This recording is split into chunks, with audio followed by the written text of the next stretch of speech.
Hare Krishna, this is chapter 18, Conclusions, the Perfection of Renunciation. Arjuna said, O mighty armed one, I wish to understand the purpose of renunciation, or tyaga, and of the renounced order of life, sannyasa, O killer of the Keshi demon, master of the senses. The Supreme Personality of Godhead said, the giving up of activities that are based on material desire is what great learned men call the renounced order of life, sannyas, and giving up the result of all activities is what the wise call renunciation, tyaga. Some learned men declare that all kinds of fruitive activity should be given up as faulty, yet other sages maintain that acts of sacrifice, charity, and penance should never be abandoned. O best of the Bharatas, now hear my judgment about renunciation, O tiger among men. Renunciation is declared in the scriptures to be one of three kinds. Acts of sacrifice, charity, and penance are not to be given up. They must be performed indeed. Sacrifice, charity, and penance purify even the great souls. All these activities should be performed without attachment or any expectation of result. They should be performed as a matter of duty, O son of Pritha. That is my final opinion. Prescribed duties should never be renounced. If one gives up his prescribed duties because of illusion, such renunciation is said to be in the mode of ignorance. Anyone who gives up prescribed duties as troublesome or out of fear of bodily discomfort is said to have renounced in the mode of passion. Such action never leads to the elevation of renunciation. O Arjuna, when one performs his prescribed duties only because it ought to be done and renounces all material association and all attachment to the fruit, his renunciation is said to be in the mode of goodness. The intelligent renouncer, situated in the mode of goodness, neither hateful of inauspicious work nor attached to auspicious work, has no doubt about work. It is indeed impossible for an embodied being to give up all activities, but he who renounces the fruits of action is called one who has truly renounced. For one who has not renounced the threefold fruits of action, desirable, undesirable, and mixed, accrue after death. But those who are in the renounced order of life, such have no result to suffer or enjoy. O mighty armed Arjuna, according to the Vedanta, there are 5 causes for the accomplishment of all action. Now learn of these from me. The place of action, the body, the performer, the various senses, the many different kinds of endeavor, and ultimately the super soul. These are the 5 factors of action.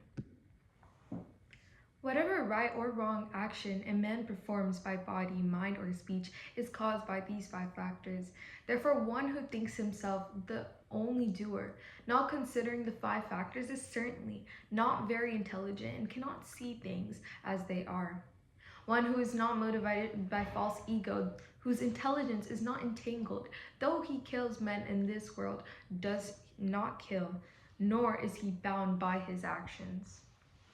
Knowledge, the object of knowledge, and the knower are these 3 factors that motivate action. The senses, the work, and the doer are the 3 constitutes of action. According to the 3 different modes of material nature, there are 3 kinds of knowledge, action, and performer of action. Now hear of them from me. That knowledge by which one undivided spiritual nature is seen in all living entities, though they are divided into innumerable forms, you should understand to be in the mode of goodness. That knowledge by which one sees that in every different body there is a different type of living entity, you should understand to be in the mode of passion. And that knowledge by which one is attached to one kind of work as the all in all without knowledge of the truth, and which is very meager, is said to be in the mode of darkness. That action which is regulated and which is performed without attachment, without love or hatred, and without desire for fruitive results, is said to be in the mode of goodness, but action performed with great effort by one seeking to gratify his desires and enacted from a sense of false ego is called action in the mode of passion.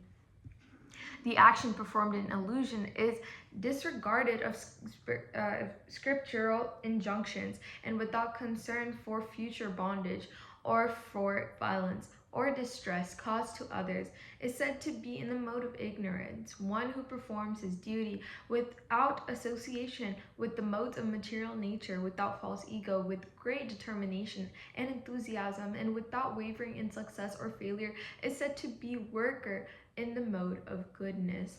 The worker who is attached to work and the fruits of work, desiring to enjoy those fruits, and who is greedy, always envious, impure, and moved by joy and sorrow, is said to be in the mode of passion. The worker who is always engaged in work against the injunctions of scriptures, who is materialistic, abstain, cheating, and expert in insulting others, and who is lazy, always morose and procrastinating, is said to be a worker of the mode of ignorance. O winner of wealth, now please listen as I tell you in detail of the different kinds of understanding and determination according to the three modes of material nature. O son of Pritha, the understanding by which one knows what ought to be done and what ought not to be done, what is to be feared and what is not to be feared, what is binding and what is liberating, is in the mode of goodness. O son of Pritha, that understanding which cannot distinguish between religion and irreligion, between action that should be done and action that should not be done, is in the mode of passion. That understanding which considers irreligion to be religion and religion to be irreligion under the spell of illusion and darkness, and strives always in the wrong direction, O Parth, is in the mode of ignorance. O son of Pritha, the determination which is unbreakable, which is sustained with steadfastness by yoga practice, and which thus controls the activities of the mind, life, and senses, is determination in the mode of goodness. But that determination by which one holds fast to fruitive results in religion, economic development, and sense gratification is of the nature of passion or Arjuna. And that determination which cannot go beyond dreaming, fearfulness, lamentation, moral senses, and illusion, such unintelligent determination, O son of Pritha, is in the mode of darkness. O best of the Bharatas, now please hear from me about the three kinds of happiness by which the conditioned soul enjoys, and by which he sometimes comes to the end of all of distress. That which in the beginning may be just like poison, but at the end is just like nectar, and which awakens one to self-realization, is said to be happiness in the mode of goodness. The happiness which is derived from contact of the senses with another object, and which appears like nectar at first, but poison at the end, is said to be in the nature of passion. And that happiness which is blind to self-realization, which is delusion from beginning to end, and which arises from sleep, laziness, and illusion, is said to be of the nature of ignorance. There is no being existing either here or among the demigods in the higher planetary systems which is freed from these three modes born of the material nature. Brahmanas, Kshatriyas, Vaishyas, and Shudras are distinguished by the qualities born of their own natures in accordance with the material modes. O chastiser of the enemy, peacefulness, self-control, austerity, purity, tolerance, honesty, knowledge, wisdom and religion. These are the natural qualities by which the Brahmanas work. Heroism, power, determination, resourcefulness, courage in battle, generosity, and leadership are the natural qualities of the work of Kshatriyas. Farming, cow protection, and business are the natural work for the Vaishyas, and for the Shudras there are labor and service to others. By following his qualities of work, every man can become perfect. Now please hear from me how this can be done. by the worship of the Lord, who is the source of all living beings and who is all pervading, a man can attain perfection through performing his own work.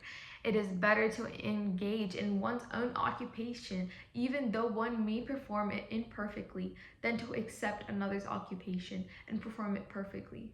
Duties prescribed according to one's nature are never affected by sinful reactions. Every endeavor is covered by some fault, just as fire is covered by smoke. Therefore, one should not give up the work born of its nature, O son of Kunti, even if such work is full of faults. One who is self-controlled and unattached, and who disregards all material enjoyment, can obtain by practice of renunciation the highest perfect stage of freedom from reaction. O son of Kunti, learn from me how one has achieved this perfection can attain the supreme perfectional stage, Brahman, the stage of the highest knowledge, by acting in a way I shall now summarize. Being purified by his intelligence and controlling the mind with determination, giving up the objects of sense gratification, being free from attachment and hatred, one who lives in secluded place, one who eats little, one who controls the body, mind, and power of speech, who is always in trance and who is detached, free from false ego, false strength, false pride, lust, anger, and acceptance of material things, free from false proprietorship, and peaceful. Such a person is certainly elevated to the position of self-realization. One who is thus transcendentally situated and one at once realizes the supreme Brahman and becomes fully joyful. He never laments or desires to have anything. He is equally disposed towards every living entity in the state. He attains pure devotional service unto me. One can understand me as I am, as the Supreme Personality of Godhead, one by devotional service. And when one is in full consciousness of me by such devotion, he can enter the kingdom of God. Though engaged in all kinds of activities, my pure devotee under my protection reaches the eternal and imperishable abode by my grace. And all activities just dependent on me and work always under my protection in such devotional service, be fully conscious of me. If you become conscious of me, you will pass over all obstacles of conditioned life by my grace. If, however, you do not work in such consciousness, but act through false ego, not hearing me, you will be lost. If you do not act according to my direction and do not fight, then you will be falsely directed by your nature. You will have to be engaged in warfare. Under illusion, you are now declined to act according to my direction, but compelled by the work born of your own nature, you will act all the same, O son of Kunti. The Supreme Lord is situated in everyone's heart, O Arjuna, and is directing the wanderings of the living entities, who is seated as on a machine made of material energy. O Scion of Bharata, surrendering unto him utterly, by his grace you will attain transcendental peace and the supreme and eternal abode. Thus I have explained to you the knowledge, still more confidential. Deliberate on this fully, and then do what you wish to do, because you are my very dear friend. I am speaking to you, my supreme instruction, the most confidential knowledge of all. Hear this from me, for it is for your benefit. Always think of me, become my devotee, worship me, and offer your homage unto me. Thus you will come to me without fail. I promise you this, because you are my very dear friend. Abandon all variety of religion and just surrender unto me. I shall deliver you from all sinful reactions. Do not fear. This confidential knowledge may never be explained to those who are not austere or devoted or engaged in devotional service, nor to one who is envious of me. For one who explains this supreme secret to devotees, pure devotional service is guaranteed, and at the end he will come back to me. There is no servant in this world more dear to me than he, nor will there ever be one more dear. I declare that he who studies this sacred conversation of ours worships me by his intelligence, and one who listens with faith and without envy becomes free from sinful reactions and attains to the auspicious planets. where the pious dwell. O son of Pritha, O conqueror of wealth, have you heard this with an attentive mind? Are your